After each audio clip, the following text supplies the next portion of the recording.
प्रभाग क्रमांक 8 च्या प्रचाराचा शुभारंभाचा नारळ आता आम्ही फोडलेला आहे.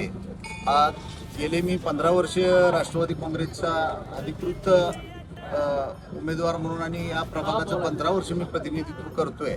आता आम्ही 4थ्या टर्मसाठी आज प्रचाराचा शुभारंभ केला आहे. या कार्यक्रमासाठी आमचे नेते इद्रिसभाई नाईकवाडी, पद्माकर जगदाळे, प्रदेशवरचे प्रतिनिधी आमचे लतीफभाई पटेल यांच्या मार्गदर्शनाखाली आणि माझ्या प्रभागातील सर्व ज्येष्ठ प्रतिष्ठित नागरिकांच्या समवेत संजीवनी हनुमान मंदिर विनायकनगर या ठिकाणी प्रचाराचा शुभारंभ आता झालेला आहे. संपूर्ण प्रभागामध्ये गेल्या 15 वर्षामध्ये महत्त्वाची जी केलेली कामं आहेत त्यामध्ये संजीवनी हनुमान मंदिराचा जीर्णोद्धार असेल, पुण्यश्लोक राजमाता अहिल्यादेवी होळकर स्मारक असेल, श्यामनगरची नवीन पाण्याची टाकी असेल, मल्टीस्पेशलिस्ट हॉस्पिटल, पाटबंधारे ऑफिस ते बालाजीनगर DP रोड नवीन, त्याबरोबर कुपवाड महापालिका ऑफिससुद्धा आपल्या प्रभागात आहे.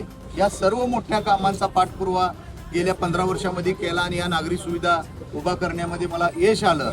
इथून पुढच्या काळात सुद्धा असाच विकासाचा धडा अजितदादांच्या नेतृत्वाखाली लावण्यासाठी मी व माझ्या पॅनेलला तुम्ही सर्वांनी नागरिकांनी मदत करावी आणि तुमचा मतदानपोटी आशीर्वाद माझ्या आणि माझ्या पॅनेलमधल्या उमेदवारांना द्यावा, याच्यासाठी आजचा हा शुभारंभ. आता गेल्या 15 वर्षात जे काम केलेले विकास कामाची ती पुस्तिका आम्ही घरोघरी या 8-10 दिवसामध्ये वाटप करतोय आणि दुसरा राऊंड पॅनेलचे उमेदवार फायनल झाल्यानंतर आम्ही सुरुवात करतोय. अजून जागा वाटप झालं नाही, महायुती होईल की नाही अजून निश्चित नाही, पण तुम्हाला उमेदवारी मिळेल हा विश्वास आहे?